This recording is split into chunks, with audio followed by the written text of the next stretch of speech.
मी मंचावरती बसलेल्या सर्व कार्यकर्त्यांचे नेत्यांचे स्वागत करून मी आपल्या समोर या ठिकाणी बोलतो।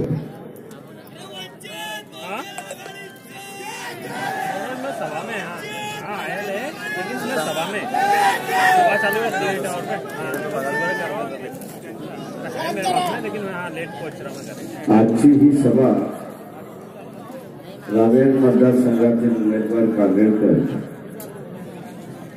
आणि त्याच्याच बरोबर जळगाव मतदारसंघातील उमेदवार अंजलीताई बाविस्कर एकत्र आपण या ठिकाणी घेतली आहे। 23 तारखेला मतदान आहे। 21 तारखेला संध्याकाळी सभा प्रचार बंद होईल आणि तिथून असणारं मतदारांची जबाबदारी सुरुवात होते असं मी त्या ठिकाणी मानतो। त्याच्या अगोदर आमची जबाबदारी आहे या दोन्ही उमेदवारांना मतदान का द्यावं हे सांगणे।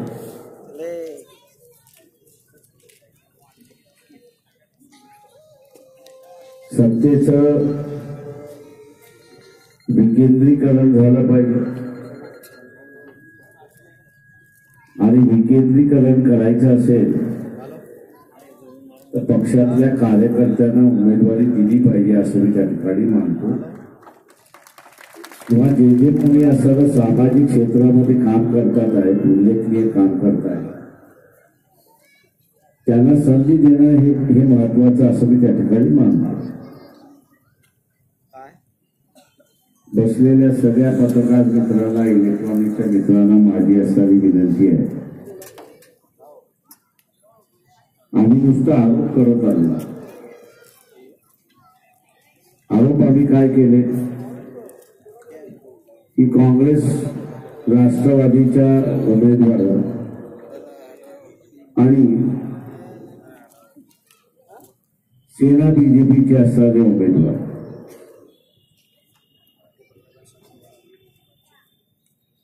यांचं नुसतं साठवण होतं नसतं तर ते एकमेकाचे नातेवाईक,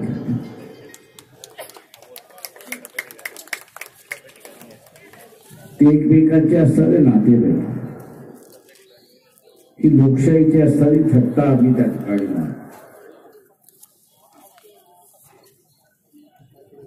नातं काय काय आहे ते एकदा प्रत्येक मतदारसंघातलं मांडलं तर अधिक चांगलं आहे असं मी त्या ठिकाणी मानतो।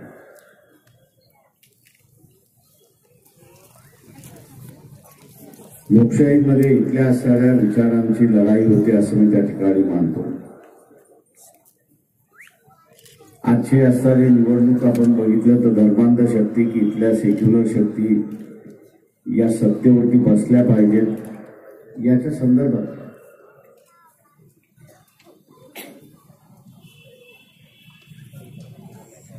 दोघांकडून मला तसं काही दिसत नाही। इथे उमेदवारी मिळाली नाही तर तिथे नाही मिळाली तर इथे।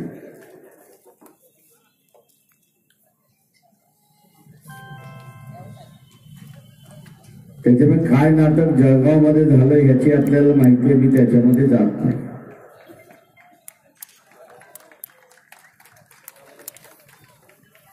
मी जर ते नात्या गोत्याचा असताना काढायला लागलो तर लोक म्हणतील यांचा इंटरेस्ट आहे आणि म्हणून बदनामी सुरुवात केली। पत्रकार मित्रांनी असणारी ही नात्या गोत्याची असणारी कुंडली जर मांडली तर लोकांचा विश्वास बसेल। टीव्हीच्या असणाऱ्या एका मुलाखतीमध्ये एनसीपीच्या असणाऱ्या उमेदवार सुप्रिया सुळे यांनी असणारं जाहीर कबुली दिली की आमच्या नात्यातले असणारे गोत्यातले असणारे 8 उमेदवार एकमेकांच्या विरोधात लढतात। त्यांच्या इंटरव्ह्यू मधलंच ती माहिती आली इलेक्ट्रॉनिक मीडिया असेल, प्रिंट मीडिया असेल, यांनी ती बातमी नंतर रिपीट केलेली मला दिसली नाही. का रिपीट केली नाही मला माहित नाही, पण रिपीट झाली नाही एवढी दिसली. म्हणजे लोकशाहीची ही असणारी थट्टा आहे.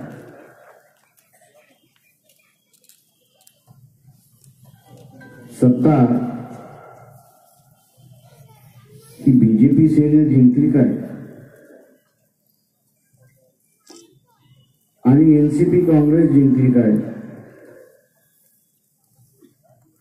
सत्ता ही कुटुंबातच राहिली. डाव्या हातात सत्ता गेली काय, उजव्या हातात सत्ता गेली काय, शरीर तर एकच आहे. त्याच्यामुळे ही लोकशाहीची थट्टा थांबवायची की नाही हे आता मतदारांनी निर्णय घेतला पाहिजे असं मी त्या ठिकाणी मानतो. थट्टा थांबवायची असेल तर रावेर मतदारसंघातील कांगेरकर आहेत आणि जळगाव मतदारसंघातील अंजलीताई बाविस्कर आहेत. दोघेही प्रस्थापित नाही, दोघांचेही कौटुंबिक बॅकग्राऊंड नाही, सामान्यातून वरती आलेली माणसं आहेत, समाजासाठी काम करत असणारी माणसं आहेत. ज्या ज्या क्षेत्रामध्ये काम करत होते त्या त्या क्षेत्रामधलं त्यांचं असणारं नाव आहे. एक बांधिलकी आहे, ज्याला कमिटमेंट आपण इंग्रजी म्हणतो अशी असणारी कमिटमेंट आहे. सत्तेला प्रतिष्ठा मानणारे आणि सत्तेला सर्वच काही मानणारे अशांना आपण निवडून देणार आहात की जे बांधिलकी बांधून या ठिकाणी कामकाज करतात, अपेक्षा कसलीच बाळगत नाही, समाजाची सेवाच करत राहायचं, अशा माणसाला आपण निवडून देऊ. मी असं मानतो की तत्वशून्य माणसं ज्यावेळेस सत्तेमध्ये बसतात त्यावेळेस मोदींसारखी ती दिसायला तत्वच नाही. 2014च्या निवडणुकीमध्ये मी असताना ऐकलं मोदींचं की मी मागासवर्गीयाच्या नावाने सत्ता मिळवली.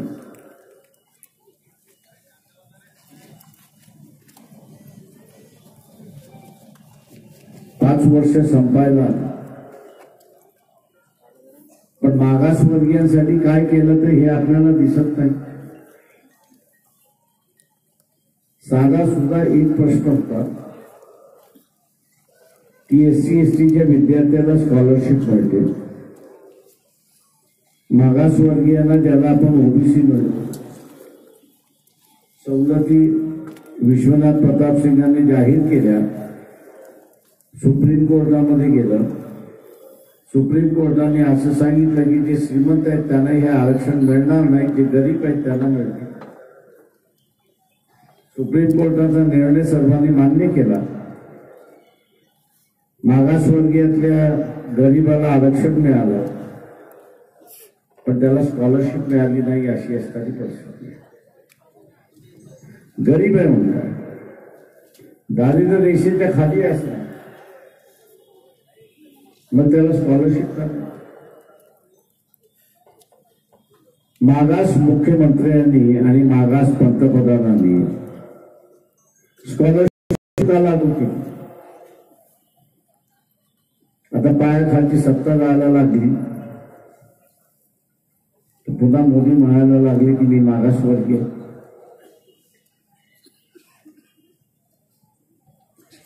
आणि मागासवर्गीय असल्यामुळे मला असणारा पंतप्रधानांचा जोगवा द्या असं जे मागतात आहे, कुठला कोणत्या झोलीमध्ये काही टाकू नका. अगोदर नोटबंदी केली, नंतर GST बंद केली, नोकऱ्या बंद केल्या, आता तुम्हाला आतमध्ये टाकल्याशिवाय राहणार नाही तेवढं लक्षात. ती तयारी चालू झाली. या इलेक्शनच्या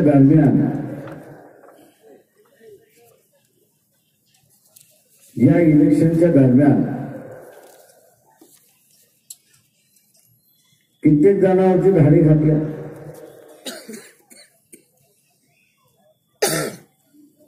अनेक जणांवरती धाडी घातल्या. काही धाडी पोलिसांनी घातल्या, काही धाडी इन्कम टॅक्सने घातल्या, काही धाडी ईडीने घातल्या. एक दहशतीचं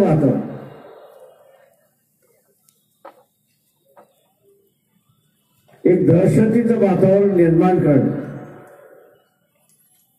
आणि काही करा आणि इलेक्शन जिंका.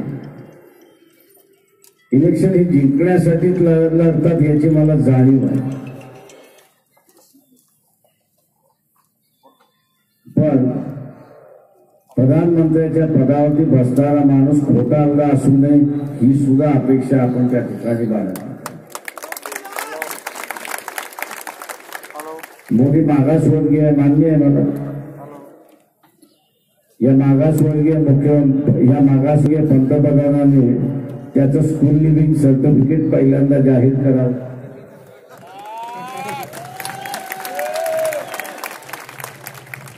दुसरं कुठल्या कॉलेजमधनं डिग्री घेतली ते तरी आम्हाला सांगावं. म्हणजे प्रधानमंत्री खोटं बोलत नाही असं तरी होईल.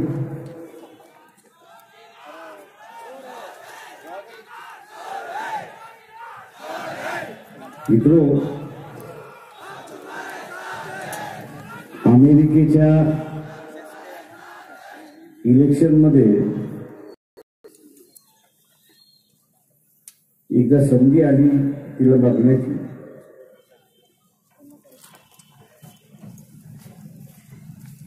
रोजंदारी कशी वाढवून देणार याच्यावरती चर्चा होते. देशाचं परदेशी धोरण काय होणार त्याच्या संदर्भात चर्चा होते. पेन्शनची योजना आहे ती कशा रीतीने होईल याच्याबद्दल चर्चा होते. लोकांचं आरोग्य कसं राखलं जाईल याच्याबद्दल चर्चा होते. पण सगळ्यात मोठी चर्चा होते की जो व्यक्ती अमेरिकेचा राष्ट्रपती होणार आहे त्याचं चारित्र्य काय हे पहिल्यांदा चर्चा. तो वागतो कसं हे त्या ठिकाणी बघितलं.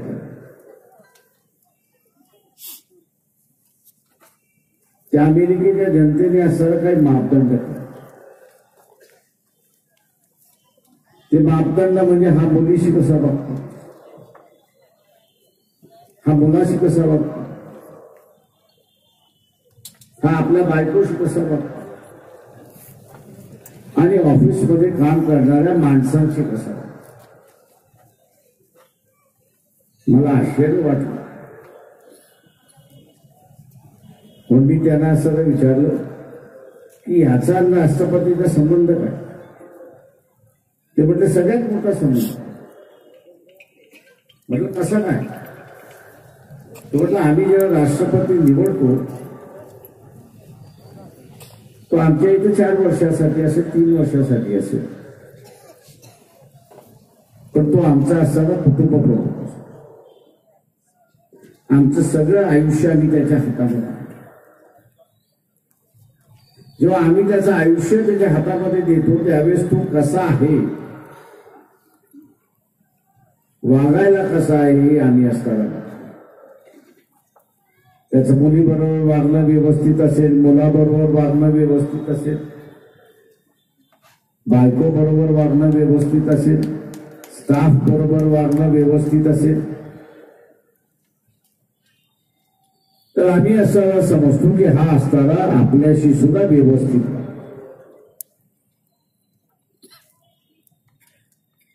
त्या 4 वर्षासाठी आम्ही ते आमचं आयुष्य त्याच्या हातामध्ये देतो. जेव्हा तो आम्हाला सुरक्षित ठेवेल, तो आमचा वापर करणार नाही, तो आम्हाला फसवणार नाही, तो आमच्याशी खोटं बोलणार नाही, याची पहिल्यांदा आम्ही तपासणी करतो आणि मगच त्या राष्ट्रपती पदावरती आम्ही बसवतो. उरलेल्या प्रश्नासाठी अनेक माणसं आहेत की ज्याला हायर केल्या जातं, म्हणजे त्याला नोकरीवरती घेतलं येतं आणि आम्ही प्रश्न सोडतो. आता या निकषामध्ये मोदी बसतो का मला पहिल्यांदा सांग.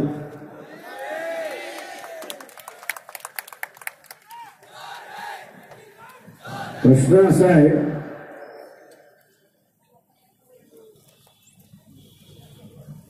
की ज्या माणसाला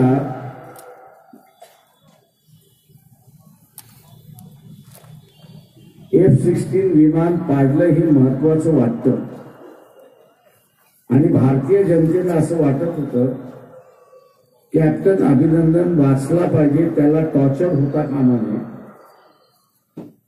त्याला इजा पोचता कामा नये आणि म्हणून पंतप्रधानांना आग्रह करण्यात आला की त्याला सुरक्षित घेऊन ये, त्याला सुरक्षित घेऊन ये. जयपूरच्या भाषणामध्ये प्रधानमंत्री काय म्हणाले की मी F-16 पाडलं याच्याबद्दल कोणालाच काही वाटत नाही, पण त्या कॅप्टन अभिनंदनला घेऊन या म्हणून सारखा ढोसा लावला होता.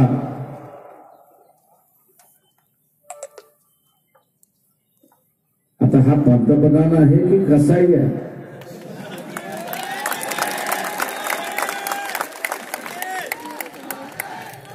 म्हणजे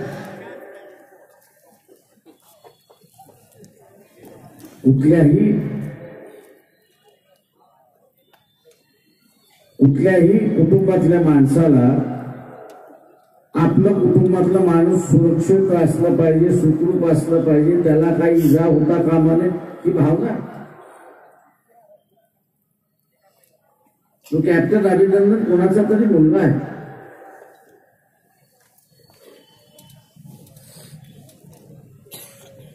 तो कोणाचा तरी मुलगा आहे.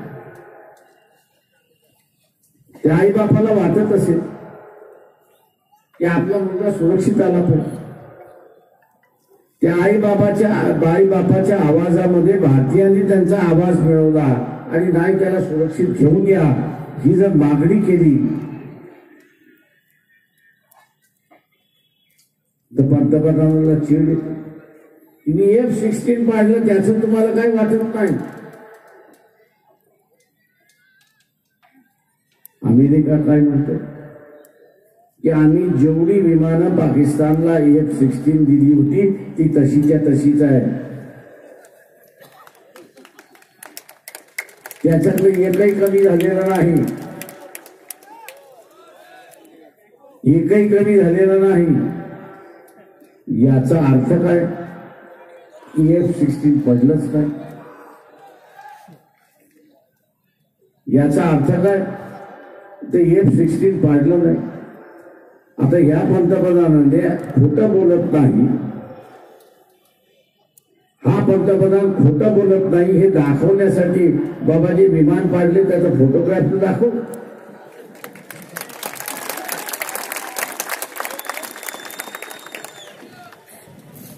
फोटोग्राफ तर दाखव की बा हे आम्ही पाडले.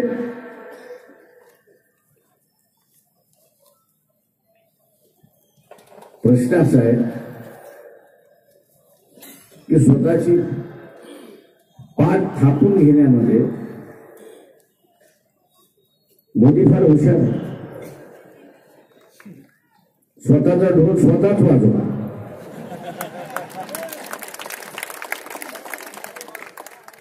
स्वतःचा ढोल स्वतःच वाजवतो आणि नंतर लक्षात येतं की आपलाच ढोल वाजला गेला.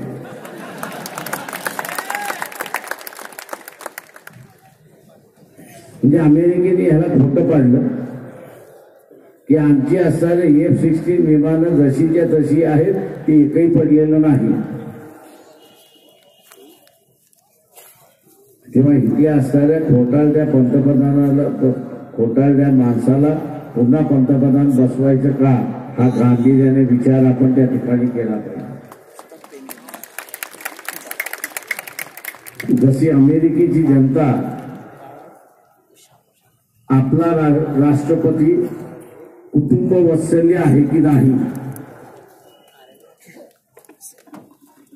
कुटुंब वात्सल्य आहे की नाही असं पाहतात. तशा रीतीने किमान आपण हा बघितला पाहिजे की आपला असणारा पंतप्रधान खोटारडा नाही एवढं तरी आपण त्या ठिकाणी पाहिजे.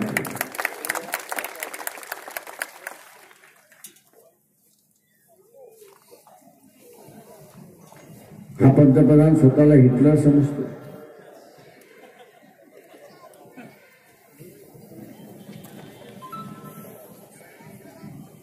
स्वतःला असताना हिटलर समजतो.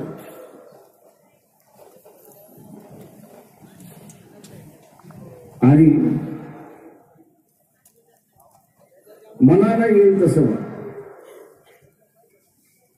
ते देशाच्या हिताचं आहे की नाही ह्याचा तो विचारही करत.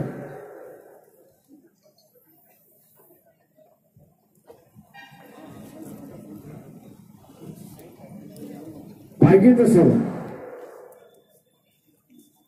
बिताल बोलणं चाललेलं आहे. आता नवाच फंडा त्यांनी सुरुवात केला की मला असणारा लोक डाकू म्हणतात. म्हणणारा मीच आहे त्याला डाकू. तू डाका घातलेला आहेस का असं नाही की नाही. आणि असं होतं मी मागासवर्गीय असल्यामुळे मला डाकू म्हणतात. तुला असताना कोणी डाकू सवर्णांनी म्हटलेलं नाही, तुला डाकू ज्यांनी म्हटलेलं आहे तू शेवटी का असताय एवढं लक्षात घ्या.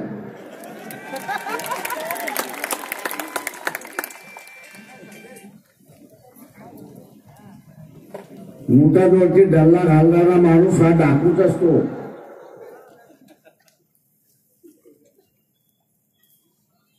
घरी गेल्यानंतर नोट काढा.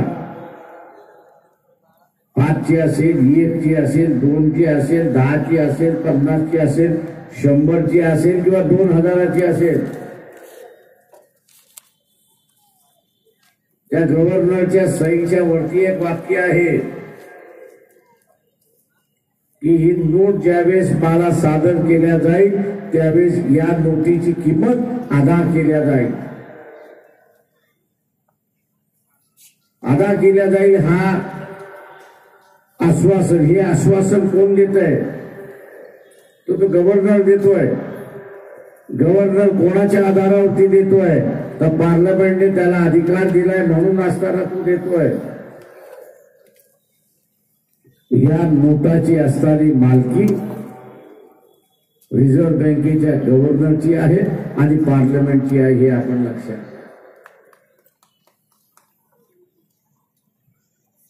ही नोटाची असणारी मालकी गव्हर्नरची आणि पार्लमेंटची आहे. आणि बिना पार्लमेंटला विचारून पंतप्रधान या नोटीत बदलू शकत नाही हे आपण लक्षात.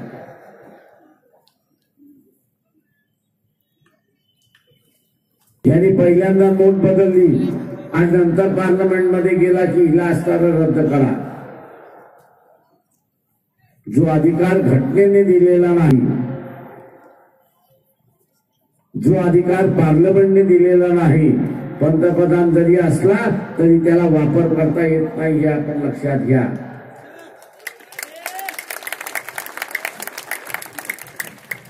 आज पंतप्रधान घाबरलेले आहेत की आपली सत्ता गेली तर आपलं काय होणार.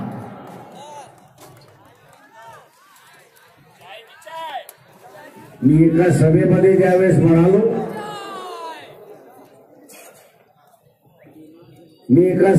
ज्यावेळेस म्हणालो, की संधी आपण आम्हाला द्या. बाद केलेल्या नोटा अजून अनेक जणांकडे आहेत, जुना नोटा अजून अनेक जणांकडे आहेत. आम्ही तुम्हाला बदली करण्याची संधी त्या ठिकाणी देऊ. जुना नोटा पुन्हा घेऊन या, बदली करण्याची संधी देऊ. त्याचा तिथे आश्वासन देण्यात आलेलं आहे की ज्या ज्या वेळेस ही नोट सादर केल्या जाईल त्यावेळेस तिची किंमत अदा केल्या जाईल.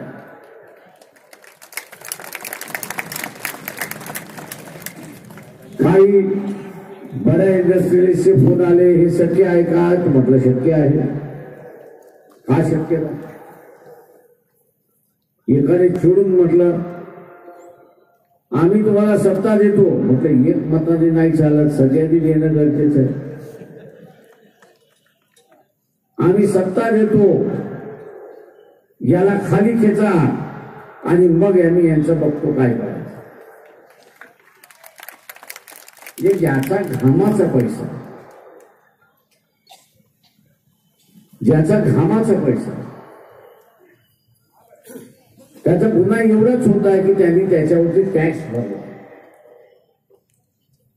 त्याचा गुन्हा एवढा होता की त्यांनी टॅक्स भरला नव्हता. त्यांनी ह्याला शिक्षा काय दिली? ज्यांनी टॅक्स भरला नाही त्याला शिक्षा काय दिली? तर त्याला शिक्षा करण्यात आली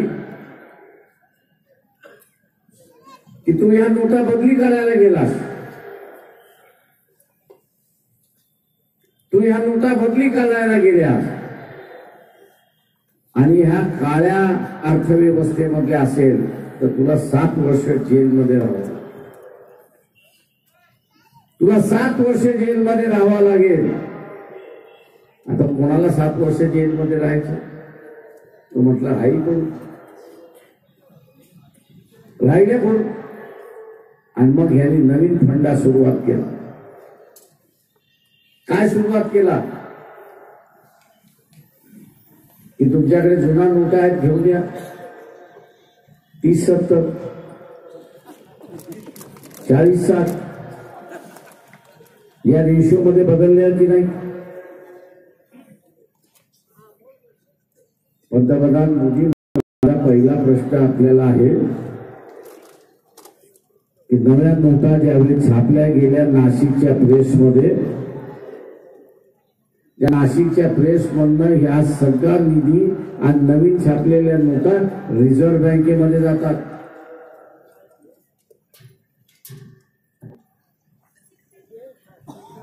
रिझर्व्ह बँकेमध्ये जातात. रिझर्व्ह बँकेनंतर असताना कमर्शियल बँकेमध्ये जातात आणि कमर्शियल बँकेतून मग असताना सामान्य माणसाच्या हातामध्ये.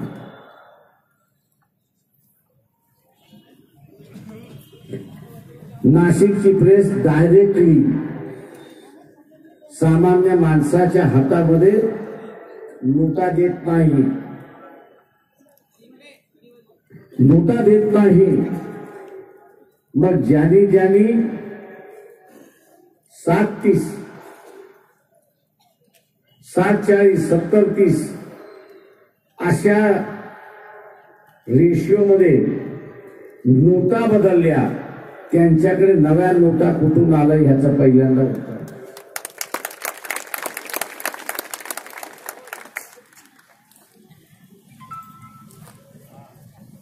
पहिल्यांदा ह्याचं उत्तर द्या की त्यांच्याकडे नवा नोटा आल्या कशा?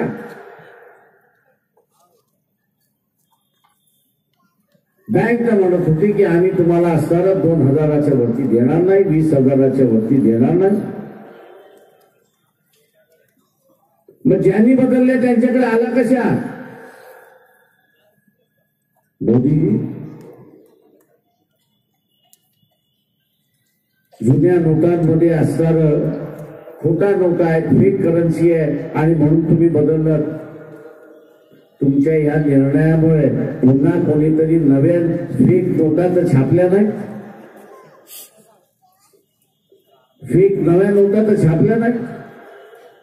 आणि त्या छापल्या गेल्या असतील तर मग तुमच्या नोटा बदलीतून काय साध्य केलं? तुम्ही काय साध्य केलं हे असताना सांगा.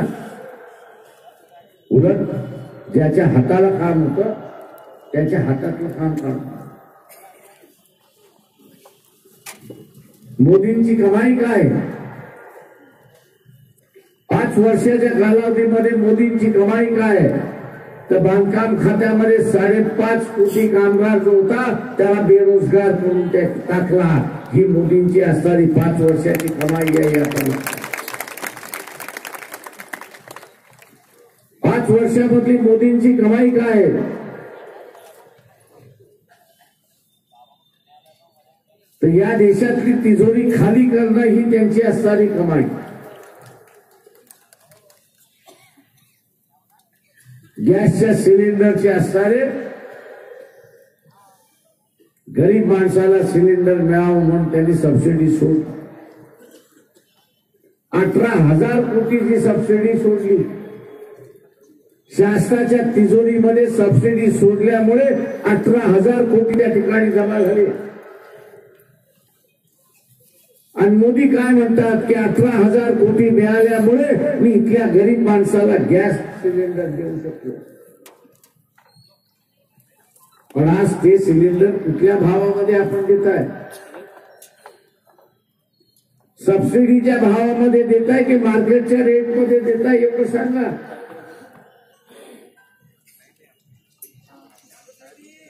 काटक्याची चूल लावून तो सुखाने जगत होता. आता तो असारा म्हणतोय की माझ्या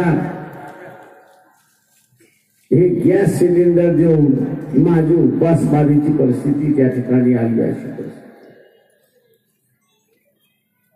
4 पैसे मी जे वाचवत होतो ते आता मी 4 पैसे सुद्धा वाचवू शकत नाही अशी असणारी परिस्थिती. म्हणजे सुखाचं आयुष्य दुःखामध्ये कोणी घालवलं असेल तर नरेंद्र मोदी यांनी घालवलं हे आपण असायला लक्षात.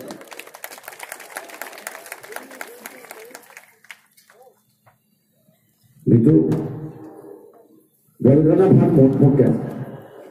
आरोग्यासाठी आम्ही अमुक करू, आरोग्यासाठी आम्ही तमुक करू.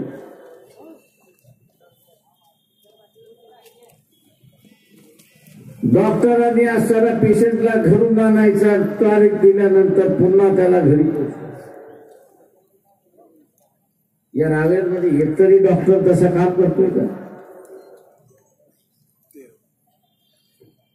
जेवढे डॉक्टर या योजनेमध्ये लागू झाले होते ते म्हटले आम्ही आमच्या खिशातले पैसे घालू, आता बंद झालो, याच्या योजनेमध्ये आम्हाला जायचं.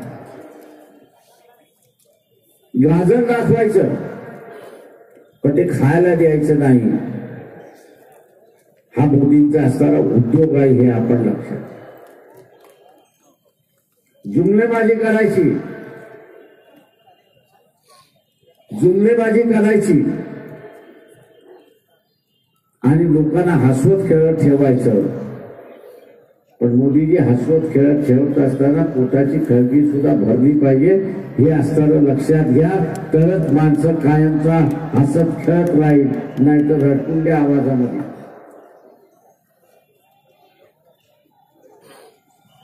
मित्रो, इथली अर्थव्यवस्था पूर्ण ह्या माणसाने बिघडव. चांगलं चाललेलं गाडं त्यांनी डिरेल करून टाकलं. आज अनेक जणांकडे पैसा आहे, नाही मी असं म्हणत,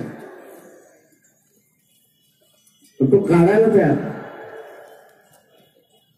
मी त्याला विचारलं, अरे बाबा का काढत नाही?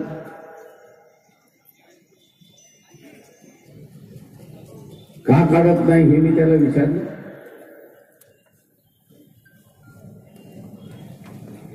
का काढत नाही हे मी त्याला विचारलं तर तो म्हटला, मी काही खरेदी केलं तर मोदी माझ्या घरापर्यंत आल्याशिवाय राहणार.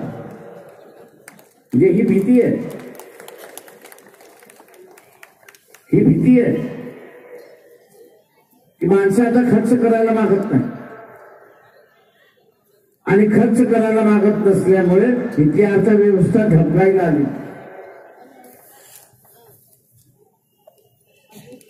जाता जाता मी आपल्याला एवढीच विनंती करणार की हा माणूस शहीदाच्या नावाने सुद्धा मतदान मागायला खाली कर. नव्या मतदारांना काय म्हणाला की मतदान का करा, तर इथे शहीद झाले म्हणून मतदान करा.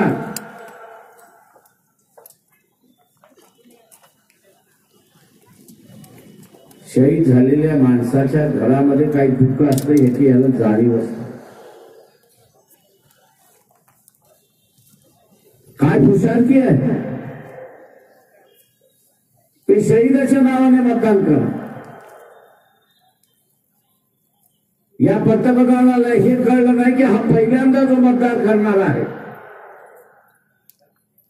तो 18 वर्षाचा आहे, कॉलेजमधून बाहेर पडणार आहे, नवीन आयुष्य सुरुवात करणार आहे आणि नवीन आयुष्य सुरुवात करत असताना कुठेतरी नोकरी मिळाली पाहिजे, कुठेतरी उद्योग सुरुवात करता आपलं नवं आयुष्य त्याला सुरुवात